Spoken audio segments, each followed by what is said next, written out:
Did you know that when you're on the road with limited data or Wi-Fi, you can still listen to the X-Zone Radio Show with Rob McConnell, The Science of Magic with Gwilda Wiyaka, X-1, Dimension X, Space Patrol, and every minute of the X-Zone broadcast network by calling 213-401-0080, courtesy of Audio Now. No smartphone, app, or internet needed. It saves your data plan and it's free if you have unlimited minutes. Call 213-401-0080 to listen on any phone, anytime, anywhere. Remember 213-401-0080 for the best of the paranormal, parapsychology, and sci-fi radio programming anywhere, 24/7, 365.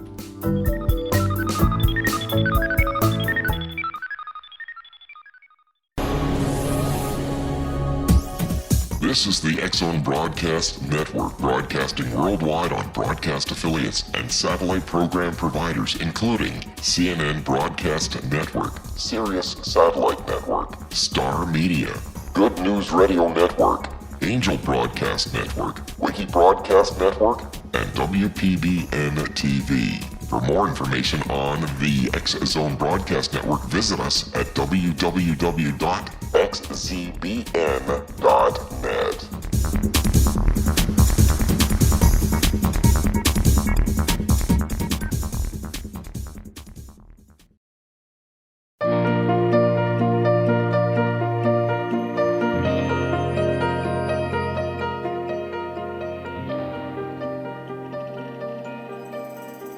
Welcome back to the AskDrGibbs.net show, XZBN.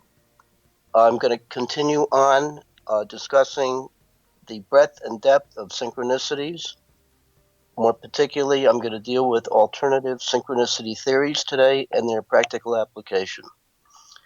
My show explores in depth and breadth 5 topical issues which are highly problematic and exceedingly in the papers I want to encourage you, the listener, to send me questions on any of these topics, and I will try to answer them as I get them. These topics are the prevention of heroin and opioid addiction that really works, a primer for first responders and other people who are interested in effectively managing their anxiety, frustration, depression, and stress without the use of medication, a suggestion for training of police and citizens to help them find an effective way to de-escalate potential violence. Another issue is answering questions for all of you who are thinking about possibly getting into some form of psychological treatment, psychotherapy, psychoanalysis, the kinds of things you would be interested in as to when does a patient or when does a person become a patient? How do you know which school to pick out of the 365 different schools? How long does it last?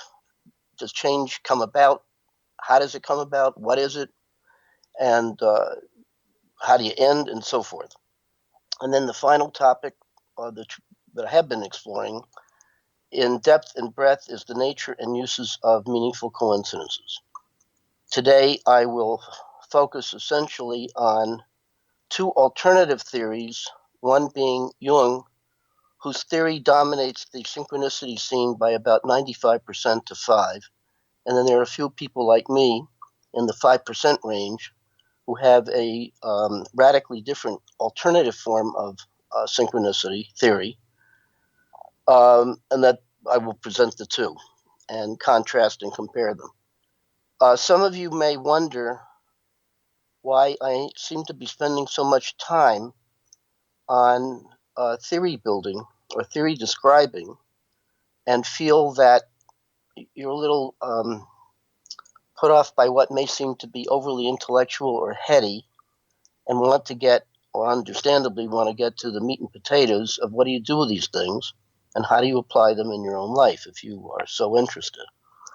I concur. I get your point. However, in my 50-year exploration of these fascinating things, I have found that there's a line in Joyce and Ulysses which makes perfectly good sense to me about this and frankly anything else that I find complex and interesting, which is the longest way round is the shortest way home. If you really want to know something and feel that you've grasped it in depth, you really got to get into the nitty-gritty details. Now, of course, there are those among you who will say, I'm not interested in details. Just give me answers. Show me the way.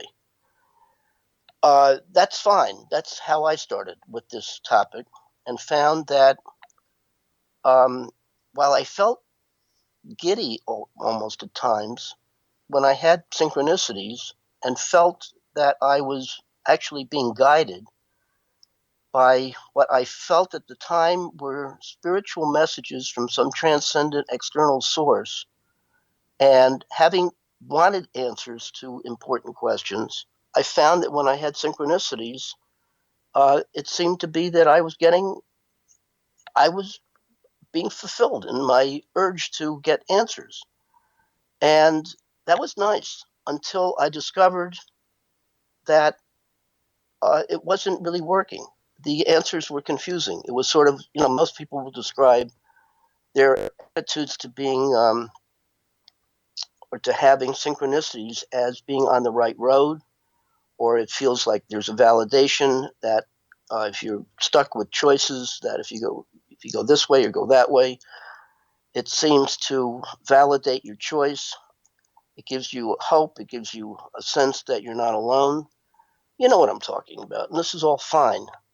However, for me, as I went on, and when I say go on, it meant that I was also in the midst of 2 psychotherapy experiences because I felt stuck in terms of my life, and discovered that no matter how hard I tried to be a good patient and really mull over the material and work on myself and so forth, I continued to have what I would refer to as a major impasse and felt quintessentially stuck.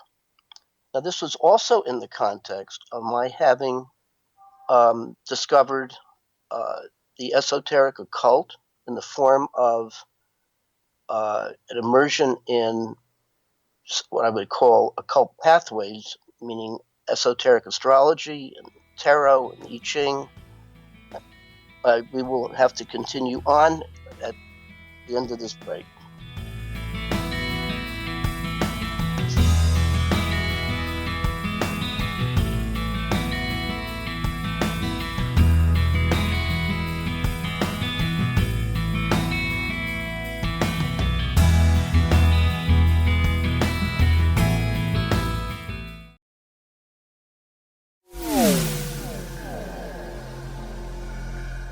This is Kevin Randall. For nearly 30 years, I have been investigating the case of the Roswell UFO. I have interviewed hundreds of people and stood on the crash site. Now in Roswell in the 21st century, I have reviewed dozens of hours of audio and videotaped interviews, examined hundreds of files that relate to the crash, and have returned to Roswell in an attempt to put all that information into the proper perspective. For the first time in Roswell in the 21st century, I have made a dispassionate reevaluation of all that material and provide a new look at what happened. This is a book that clears away all the clutter that has hidden the truth for so long, strips away the various lies that surround the case, exposes the Air Force attempts at cover-up, and found a core of solid information that tells us all where the case stands today. Roswell in the 21st century will be available in just a few weeks. For more information, please visit my website at www.kevinrandall.blogspot.com.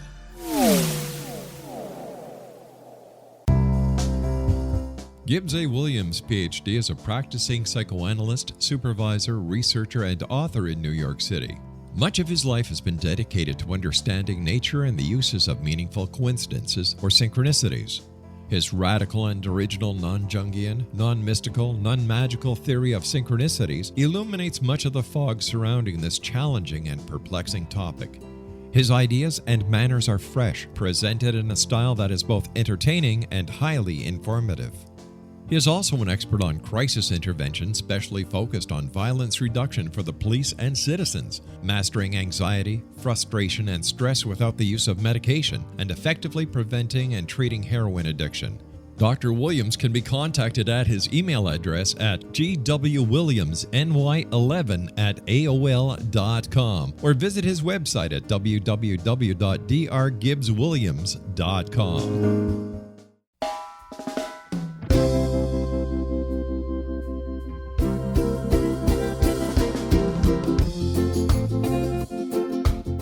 This is Johanna Carroll, host of Dialogue with Divinity on the X-Zone Broadcast Network. While walking along Kaanapali Beach in Maui this past year, I kept discovering all these shells and coral in the shape of hearts. My dialogue with Divinity was very simple. Do you want me to do a retreat to heal people's hearts in Maui next year? And of course, the answer was yes.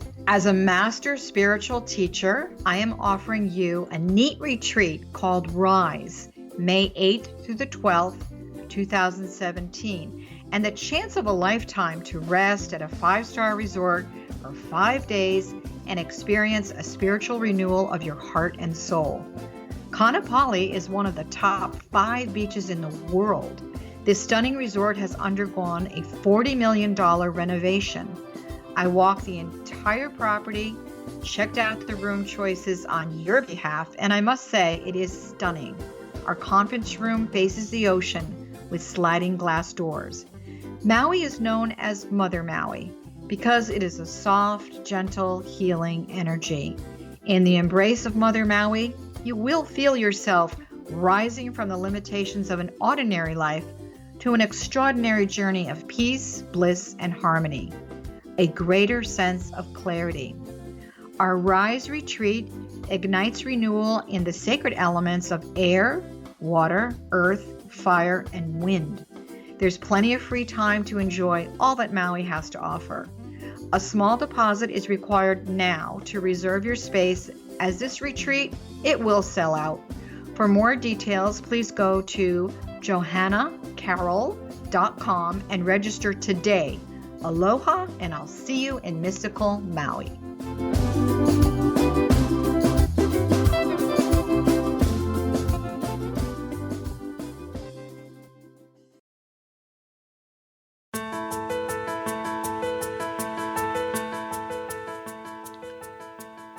Welcome back to the Ask Dr. Gibbs show. I left off at a point where I said that in my search for wholeness and meaning, I had discovered the esoteric occult. I also discovered spirituality in the form of attending on a weekly basis the First Spiritualist Church of New York, where I met some extremely interesting people and consulted mediums who purportedly were able to retrieve messages from dead relatives and master teachers and so forth. Found it all exciting and interesting, but eventually my own psychological problems got in the way, and I sank into my all too familiar sense of meaninglessness and depression and anxiety and all sorts of other symptoms. So that pathway, while it was interesting, did not sustain my quest for, I guess, enlightenment. In the midst of all of this, I, at the age of 19, began keeping a journal of what I felt were important events. What's an important event? Oh, snatches of one-liners that you get out of the paper, and reading books, you come across certain quotes that grab your attention, or dreams, or special moments, whatever captures your fancy. It's different than a diary, which is an ongoing record of everything you do. This is not everything you do. It's everything you do that you feel is special. I urge you, as I have stated before, if you are at all interested in this topic, at the end of this presentation, please go out, get yourself a notebook, title the first page, My Journal, and start writing. Anything that comes to mind. You may do as much or as little as you wish, but keep the journal, and it's very important to date it. Why? Because when you have a synchronicity, you should have a separate book for writing out your meaningful coincidences, date those, and then dovetail the date of the synchronicity with where you have entered journal entries and fit them together.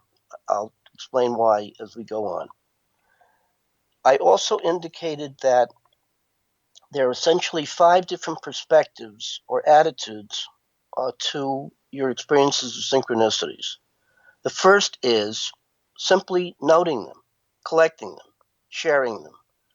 On Facebook, for example, there are a few synchronicity sites where you can get a really good overview of the kinds of meaningful coincidences that people have. And they're really quite interesting. They're quite fascinating, and certainly to the people who have them. And there are all sorts of questions raised and so forth. I hope that when you have these things, if they interest you or anything about them, I can induce you to take whatever questions you're likely to have, send them to me. You can do so on Facebook, which has a site called Ask Dr. Gibbs, or you can write to me personally at gwilliamsny11@aol.com. I'd be happy to get your questions, and I will try to answer all of them as I'm able to do so. The next response to synchronicities, besides collecting and sharing them, is to what I refer to as bathe in the numinosity surrounding them. What is numinosity? It's a feeling of at-one-ment, a feeling of being in the presence of something uncanny and, quote, spiritual, close quote. It's not unlike what the mystics refer to as a kind of at-one-ment experience. It's very exciting. There's a sense of meaningfulness and so on. You can simply do that, and that may be enough to rouse you into feeling it's nice to be alive. If you want to engage your intellect, the next attitude is what are the implications of these things? And most of you will probably agree with what Jung believed, was that you are in the presence of some kind of external realm of absolute meaning, and synchronicities are a connection with what he believes is a sense of unus mundus, in which everything is connected and connected spiritually, and that synchronicities are seemingly passively retrieved channeled messages from a connection with the sense of the all and absolute wisdom and so forth. And that, of course, is that's no simple matter. That's big news. If that's true, then not only is the world spiritualized, but through synchronicities and I guess other pathways, you are able to make a connection with, let's call it, divine wisdom. And what's divine wisdom? Well, I guess it's a sense that somebody out there knows you're alive, so you get a feeling of resonance with some kind of helping consciousness. You may feel that you're getting good advice as to how to handle impasse situations, choices of all kinds, and so forth. That's really important. If, however, you further consider the implications, that one of the implications of these things, as I've said, that you're in connection with some kind of external spiritual source, that's fine. However, how do you know that's true? Or what does that really mean? It means that there is some kind of universal consciousness that is really out there. You're obviously making a connection with it. But if you really get past your own excitement and start to raise questions such as, why are you so valuable? Why is this happening to you? Why isn't it happening to everybody universally? Or is it that you simply were able to find a way to check into it, and others are sort of ignorant and blind, and maybe they'll get enlightened one day? You get the point.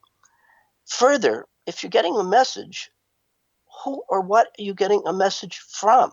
And what are you supposed to do with the message? Because these things are often in coded form, and you may get a sense of, well, you should do this or that, but it doesn't seem to be very person-specific from my vantage point. In any event, perhaps indeed you are making a connection with some transcendent external force. However, maybe you're not. If you're not, well then, what are you connecting with? And such questions like that led me to begin a 50-year research, which I'm still in the middle of, where I go back and forth between assuming that maybe there is this external source and try to explore what it is and how it works and so forth.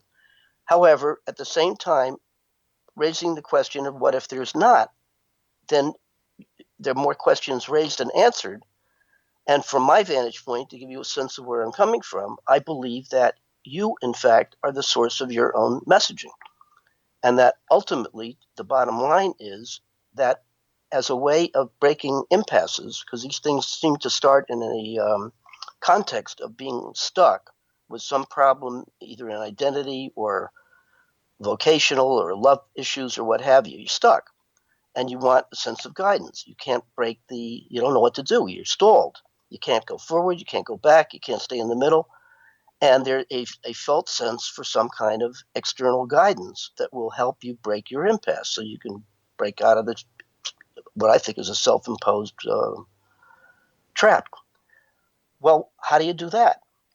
Well, to give you a sense of the bottom line, I think if your attitude is not to give up, but to persist in finding an answer to something that seems unsolvable, I believe it stimulates what I think is everybody's own unique creative process, which I will describe in some detail as we go on, that ultimately, if the process works, you will find that you will solve what seems to be an impossible problem, and you become a very good problem solver, and it takes the form of a synchronicity, which has to be further decoded, and I think if you treat it like a waking dream, you'll find the answer to what you are looking for. Depending upon the way you make certain assumptions about the nature of reality, let me backtrack. I discovered that in order to determine which pathway to go or which theory to go, now let me backtrack further. I asked in the beginning, what's the reason why what theory you have, implicit or explicit, has anything to do with what you're interested in. You want the meat and potatoes. You want these things. You want to be able to interpret them and apply them practically for your own benefit. The benefit, I think, which is to find a way to break personal impasses. You want to get out of the trap that you've set for yourself. I have found that alternative theories about anything that's important are going to determine the specifics of how you are going to free yourself from these impasses. Alternative forms or alternative theories lead to alternative, what I call organizing concepts, with which you are going to use to sort out the raw data of your personal experience, to clarify. And in the clarification process, it's going to lead, and this is the important part, to alternative forms of attitudes towards or ways of interpreting or ways of making sense out of the specific synchronicities you have. Theory one is going to lead to, let's say the Jungian theory, is going to lead to making a connection, a felt connection with what is assumed to be this absolute realm of knowledge, which you're going to essentially passively receive or channel the information that will be in the form of a synchronicity, which will largely be experienced in terms of sensing, feeling, and intuition, which leads again to the idea of being bathed in numinosity and feeling that you are surrounded by spiritual sources with the idea of just follow the yellow brick road and you will get to where you want to go. Now, many people do that. I guess it's called faith. Many people do it and are highly satisfied, and I would suspect that most people who are listening to this or interested in synchronicities may indeed follow that way. That's good. As I said, I tried. I was excited. I was bathing in numinosity, but I was not breaking my impasses and felt that all of this stuff is rich and nice to talk about, but not, frankly, getting me any place to where I wanted to be. that led me to look at, actually it propelled me into an 11-year psychoanalysis 3 times a week on the couch with no insurance. Why'd I do that? I did that because I discovered Freud. And when I read Freud, it was one of those experiences where I had mentioned, you had that sense of picking up a pocketbook or a book or a movie or whatever, and you have the feeling of resonance that it's speaking to your direct experience, and it's like meant for you. And there are messages in there. It's like a mirror which shows you what your issue is and how to resolve it and the pathway, and induces you to take the same trip and so on. And when you do, there's the sense of yourself, evolving and expanding. I guess it's called consciousness expanding. You literally feel that you've gotten, at least temporarily, out of the box you're in, and you've been able to progress. At this point, we'll have to take another break. We'll continue in a few minutes.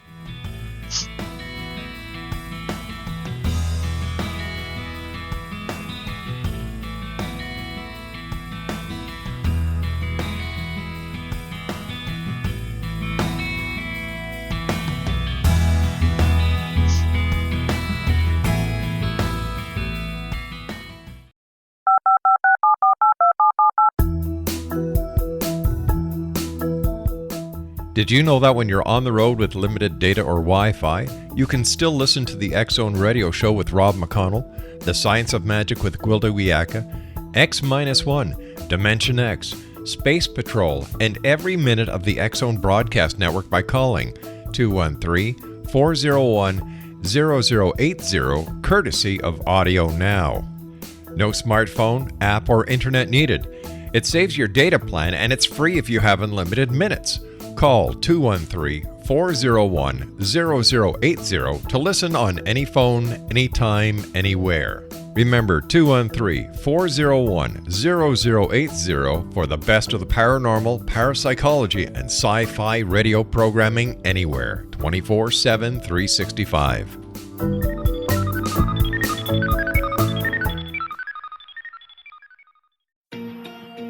Wouldn't you love to know the secret to everything? Well then, meet Dr. Kimberly McGeorge and her cutting-edge breakthrough knowledge that combines science with possibility. Dr. Kimberly brings real-life answers and healing to those open to alternative solutions. She teaches solution-based programs and classes that will change all areas of your life forever. Specializing in conscious creation, intuitive readings, and energy medicine, you can rapidly shift health, relationships, business, and money and abundance challenges quickly. Receive her best-selling book, Secret to Everything, at no cost by going to secrettoeverything.com/X-Zone. That's right, transformation can start now. Just go to secrettoeverything.com/X-Zone and receive Dr. Kimberly's book for free.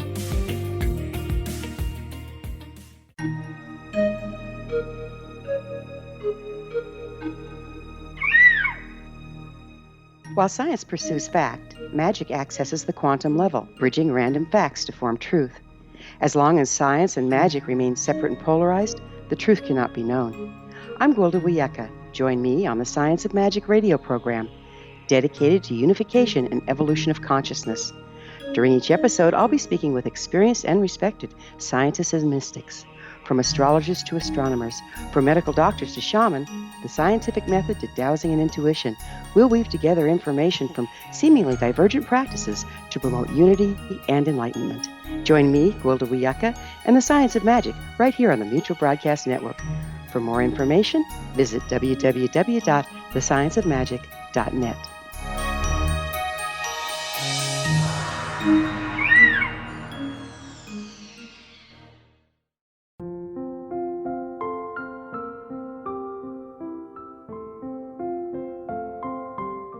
I am Dr. Carl O'Helvey, founder, president of a new cancer foundation focusing on evidence-based physical, mental, and spiritual interventions, including natural cancer cures, prayer, meditation, affirmations, nutrition, and other related holistic cancer prevention and cure modalities. These are used in cancer education, research, and financing care. I ask for your help to continue this important work by donating at www.holisticcancerfoundation.com.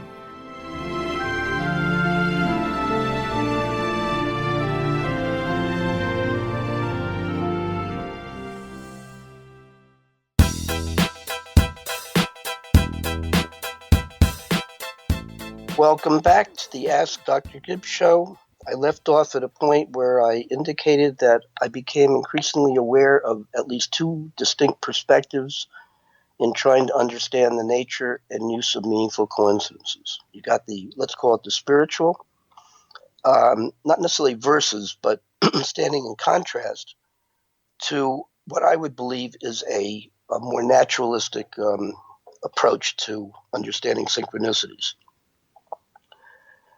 The way of describing the different theories I discovered in my research have to do with making certain fundamental assumptions about the nature of reality, the knowledge of reality, and how you access reality, or access that knowledge of reality, which is speculative philosophy. Another perspective has to do with the nature of psychology and its application to how we know anything. A third perspective is assumptions about the nature of spirituality. A fourth is the nature of a so-called occult experience. And finally, the method by which we generally get that kind of knowledge is through the use of an understanding and application of scientific method. All of these knowledge bases are either explicit or implicitly used for theory building. Once you have a theory, as I said, alternative theories are going to directly lead to utilizing certain organizing concepts with which you are going to place or put or study an individual synchronicity, which will lead directly to different perspectives on how you're going to interpret the so-called embedded message. So different theories are going to directly lead to different ways of perceiving the uses of these things, which is the meat and potatoes of what everybody's interested in. Give you an example. You wake up in the morning and you have a toothache, and it's terrible. And you say to yourself, oh no, I hope I don't have to go to the dentist. So you let it go for a couple of days. It either gets better, and it's one of those things, or it gets worse, and you say, damn, I have to go to the dentist. All right, you go to the dentist. Reluctantly. You go to him, he says, what's the problem? You say, I got a pain in my mouth. He says, where? You point to a tooth. He says, what do you think? Well, you have a pretty good thought. Your theory is that you have a really deep cavity, and you're going to have to get it drilled out and filled. And he says, well, you may be right. However, how about we take an x-ray and see if maybe there's something else, or to confirm your theory. So he takes an x-ray, comes back and says, you're pretty good. That's you're right, got a major cavity. However, the x-ray shows that underneath the cavity is a problem with a root canal. And so he has an alternative theory. Now, from your vantage point, you would prefer that your theory is better than his because it's going to be less expensive and less painful. However, if you want the job to be done right, you're going to have to go along with him. So you're going to wind up having a process which is going to consist of both filling the decay, taking out the decay, but more importantly, drilling the channel so you can fix up your root canal problem. It's going to run you more money, but you're going to get a good resolution to your problem. You get the point. So the choice of theory that you use with respect to any impasse is really going to determine what are you going to do? How are you going to use it? And that's going to depend upon what's your overall aim. Now, with respect to that, there are two quotes by Freud and Jung. Let me backtrack. In my discovery of the history of theory building with respect to synchronicities, there is an implicit war or dialogue that started thousands of years ago between Plato and Aristotle, in which that dialogue relative to the issue of synchronicities has continued on and is presently alive with different theories of synchronicities as emulated by Jung on the one hand, who's essentially a Platonist, and Freud, who's essentially an Aristotelian. They, as you would think, have made different assumptions, different philosophical assumptions, different ideas or assumptions about depth psychology, different assumptions about the esoteric occult and spirituality, and a different view of science. When you take those differences and you apply them to understanding or theory building, which is going to lead to, as I said, different organizing questions, which is ultimately going to lead to entirely different views of synchronicities and what to do with them. Ultimately, you're trying to get at what's the best way of decoding the seeming messages that you're getting out of synchronicities. Now, I'm aware most people probably are not going to labor to do all this stuff, and you're going to just take whatever you want. That's fine. But for those who want to proceed on with the idea that, I like Spinoza's idea, anything that is worth accomplishing is as difficult as it is rare. If you want to really get down with the program, if you want to really have what I call person-specific information, then you're going to have to do the work, which shouldn't really feel like work. It should be fun. You're going to expand your mind. You're going to expand your consciousness. You're going to get interested in material that perhaps you haven't really looked at before. I think it makes your life incredibly richer. And to boot, I think this topic is truly on the mainstream of a huge battle between those, let's call it faith and reason, or spirituality, whatever that is, and science, and so on. Anybody who's on the front lines of this knows exactly what I'm talking about. It is in the air. Why don't you come aboard and join in to your own personal research? A prime example, I want you to imagine the following. This is how this all came to be. Jung, as I said, has a 95% lock on the whole issue of synchronicities, that they exist, they're not figments of your imagination, they're important, and seemingly signal that you are in the presence of something extraordinarily important that leads to significant change and expansion of consciousness and so forth. I want you to imagine you're Jung, or you're a psychoanalyst, and you've been working with a patient, a woman, who's dutifully comes to sessions 3 times a week. And she's been complaining about the fact that she doesn't feel too womanly. She would like to feel more feminine.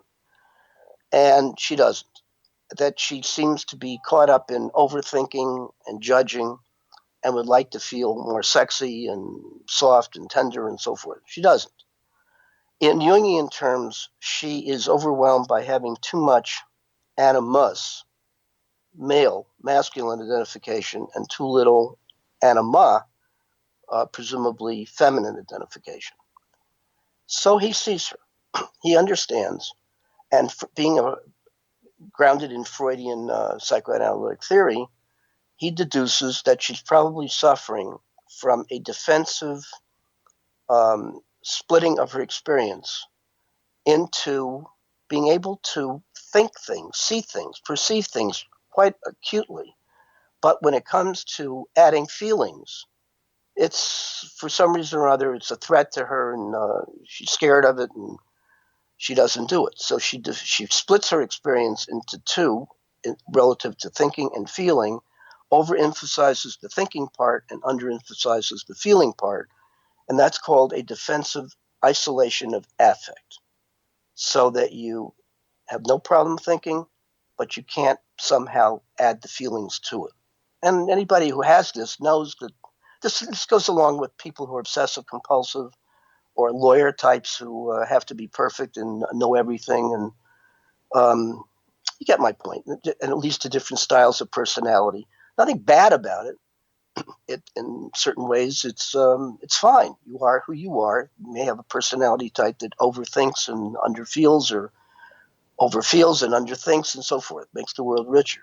But if you're the person and you are feeling comfortable with it, you be who you are. If you want more and you can't experience it, then ultimately you may be led to seek out somebody like a therapist who deals with this stuff and tries to understand, well, how did this happen? What's your past history? Behavior is purposeful, so maybe you need to have this, implying that maybe feeling somehow is a danger for you, and to try to understand the implications of that, when it started, what it's with, and that's called analysis. So he has this patient. He knows exactly what's wrong. They concur. Then the meat and potatoes is, what do we do with this? How do we help this woman break out of her self-imposed trap? How can she break out of an isolation of affect so she can spontaneously feel rich and feminine? He's puzzled, as many therapists are at this point. It is not unusual in the course of effective therapy for both the therapist and the patient to reach some kind of therapeutic impasse where both are sort of scratching their heads, if they're honest, and they don't know what to do. Well, I guess you can, at this point, if you're the patient, leave treatment, try something else. Or if you're the therapist, acknowledge painfully that you don't know what to do, or you're lost, or you're confused, and treat and guess that maybe what's happening is you have a countertransference lock, which happens in all good therapies, meaning the therapist may find that he has a similar problem as the patient, and he's got to work on himself to free himself of his own defensive, let's say, isolation of affect. So he's got to analyze himself. In order to do that, you have to be very courageous in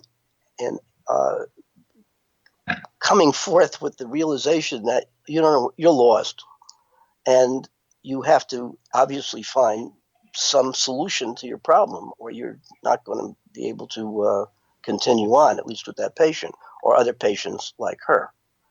So in mulling over this impasse, he says to himself, this lady needs some kind of a shock, or some kind of a surprise that's going to free herself spontaneously from this rigid wall of overthinking or over-rationality. She's got to experience some kind of irrational something or other.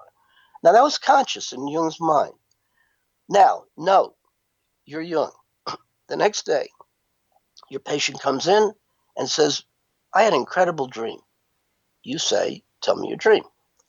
She says, in the middle of the dream, she has an experience which knocked her socks off. What is it? That someone hands her or opens her hand, and in her hand places a golden scarab, which is a sort of orange yellowish, for her it was a piece of jewelry who had that coloration of a scarab coloration, and puts it into her hand. Her experience of being handed this piece of colored jewelry is to be shocked in a good way. We will continue on with what that good way was in a couple of minutes.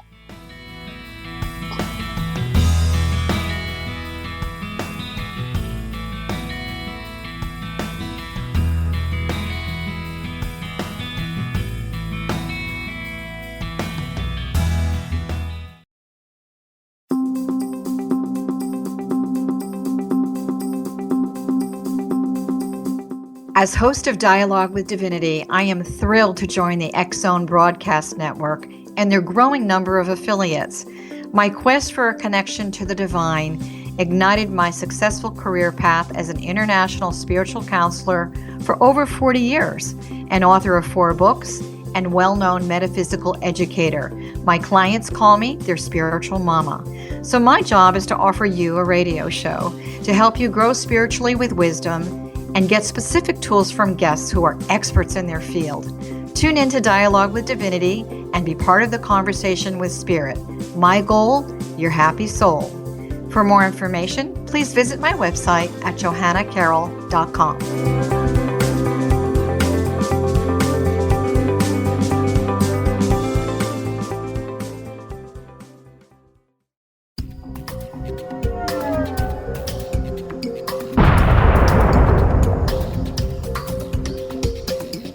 Coming soon to the X-Zone Broadcast Network is A Different Perspective with me, Kevin Randall, as your host. We'll be taking a close look at what is happening in the world of UFOs today with side trips into the paranormal. Guests will range from those who are household names to those who have a different perspective on a variety of topics. No topic will be taboo, but there will be tough questions asked as we all search for the truth about UFOs, the paranormal, and those things that excite us. Sometimes we'll agree with a guest and sometimes we won't, but we'll try to keep the program topical. For those of you who would like to read, be sure to visit www.kevinrandall.blogspot.com and remember to listen to the other fine programs on the X-Zone Broadcast Network at www.xzbn.net.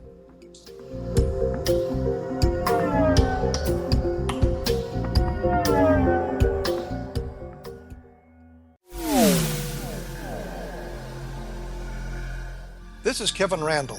For nearly 30 years, I have been investigating the case of the Roswell UFO. I have interviewed hundreds of people and stood on the crash site. Now in Roswell in the 21st century, I have reviewed dozens of hours of audio and videotaped interviews, examined hundreds of files that relate to the crash, and have returned to Roswell in an attempt to put all that information into the proper perspective. For the first time in Roswell in the 21st century, I have made a dispassionate reevaluation of all that material and provide a new look at what happened.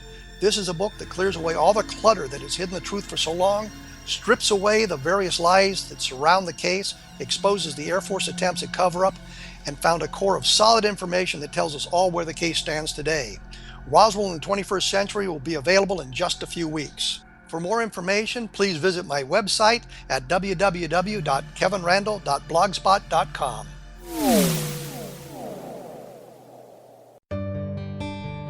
Afterlife expert Roberta Grimes was the first one to say that dying can be fun. Now her best-selling book, The Fun of Dying, is available in stores worldwide. So if you wonder whether death ends life, how it feels to die, or what heaven might be like, The Fun of Dying was written for you. And if you have always been afraid of death, or if you worry that your life has no meaning, let The Fun of Dying ease your fears and bring new meaning to your life. Nothing said in The Fun of Dying is based on the teachings of any religion. Instead, Roberta draws on evidence to explain how death happens, how it feels, and what comes next. A lot of the best death-related evidence was produced in the first half of the 20th century. When it is put together with recent discoveries, it tells a consistent and amazing story. Roberta Grimes blogs and answers questions at robertagrimes.com. Her wonderful book, The Fun of Dying, is available on Amazon and at stores worldwide wherever books are sold.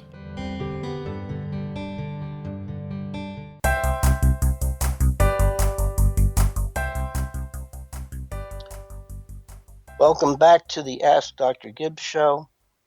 Ended at a point where his mixed up impassed patient is talking about a dream which she finds of exceedingly importance. And as she's relating the dream, Jung becomes aware that in back of him, there is a window.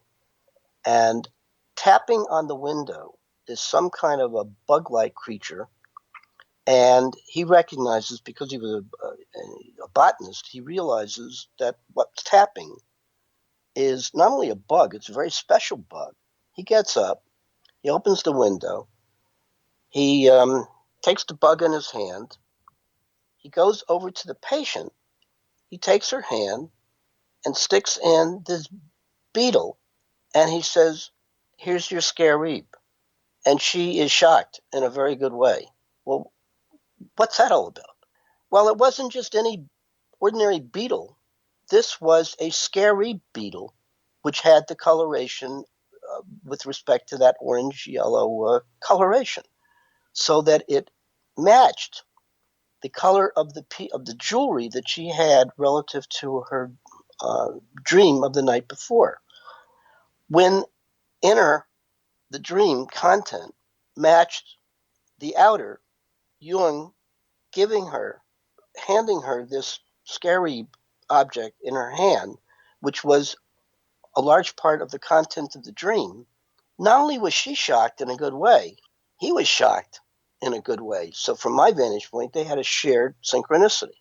Well, this was extremely important because Jung goes on to say, interestingly, just a couple of paragraphs, for a man who had copious notes about every patient he saw, a voluminous amount of material, he only had a couple of paragraphs with respect to the whole experience, this iconic synchronicity experience, which he said was among the most important events of his lifetime. So this was no small piece of potatoes. Why was this important to Jung? Let me get back to the patient.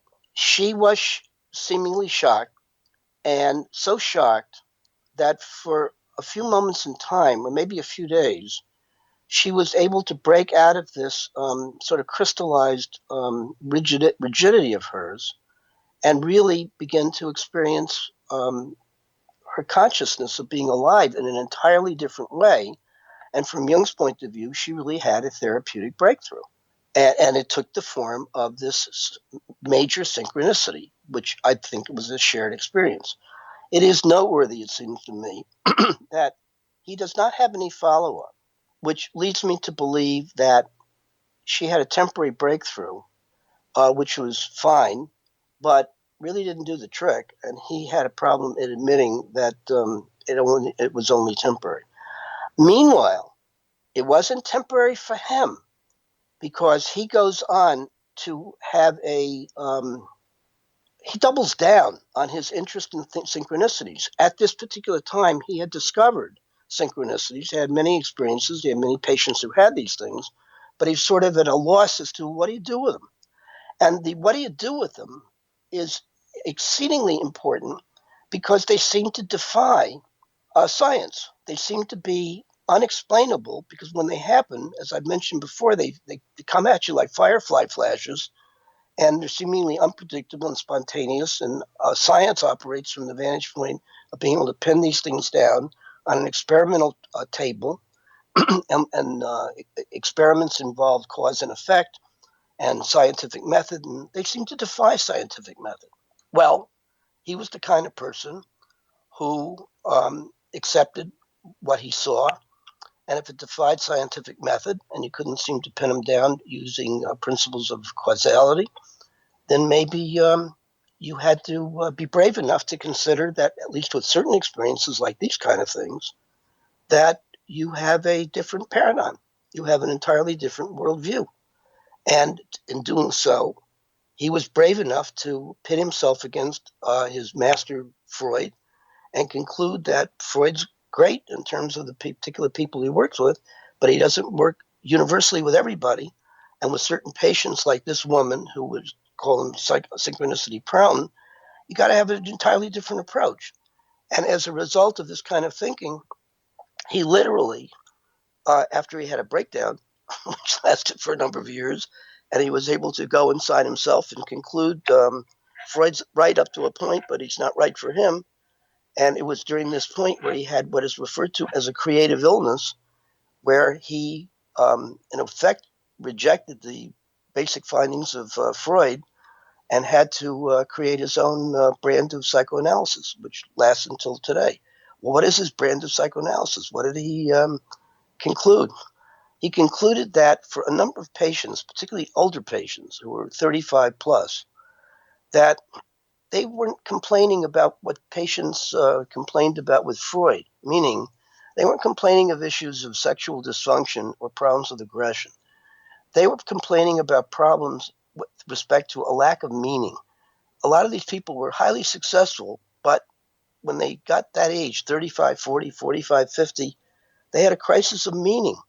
So that success was, bitter. So they're famous, make a lot of money and all that. They couldn't enjoy it.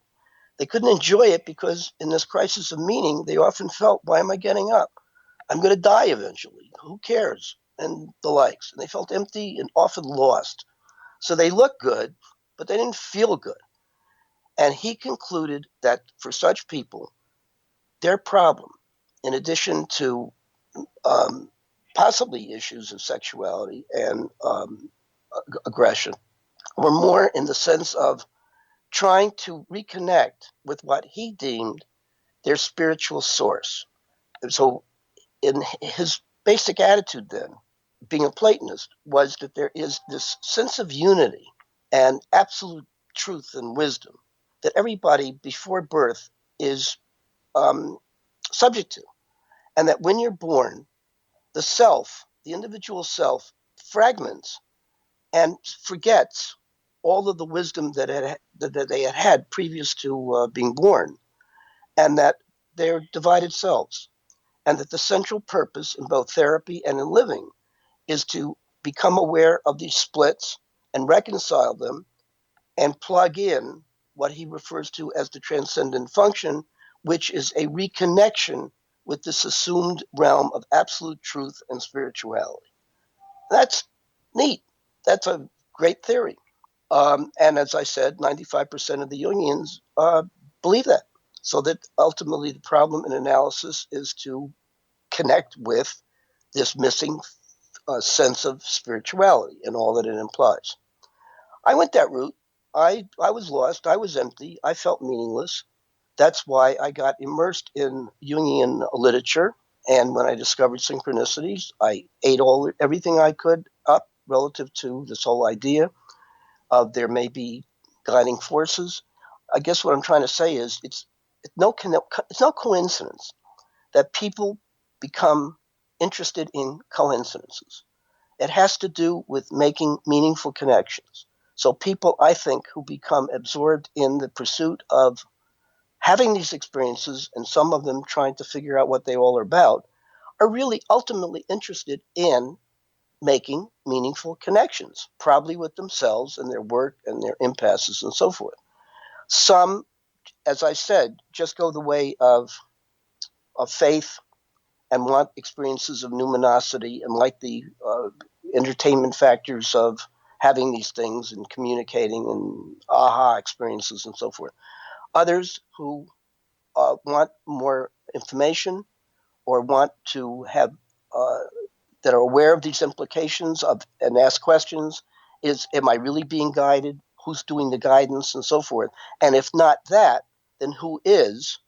Will start to ask questions and so forth. Jung, importantly, came up with 3 anti-scientific arguments, one having to do with methodology, that you can't pin these things down, therefore you can't use scientific method, one having to do with meaning, and the others having to do with time, and all of them being used as arguments to be to prevent anybody from trying to rationalize what these things are, and said scientific method as we understand it is not going to work.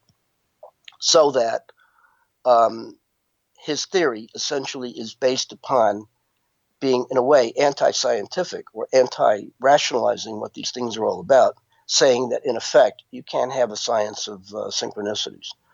My whole purpose as I got into this subject matter, and particularly when I went into psychoanalysis and plugged in what I didn't realize was a missing sense of critical thinking, as I was able to use my brain and come back and understand what Jung, or how Jung had arrived at his particular theory, I began to find that there were more answers raised with respect to this subject matter than had absolute answers. So among the questions that I started to raise was, he threw out causality as a linking principle joining inner and outer events in all synchronicities, and came up with this fantastic conclusion that these things are acausally connected. Acausality is really a silly term, which simply means we don't know how they join together. So we say it's not used through ordinary cause and effect principles.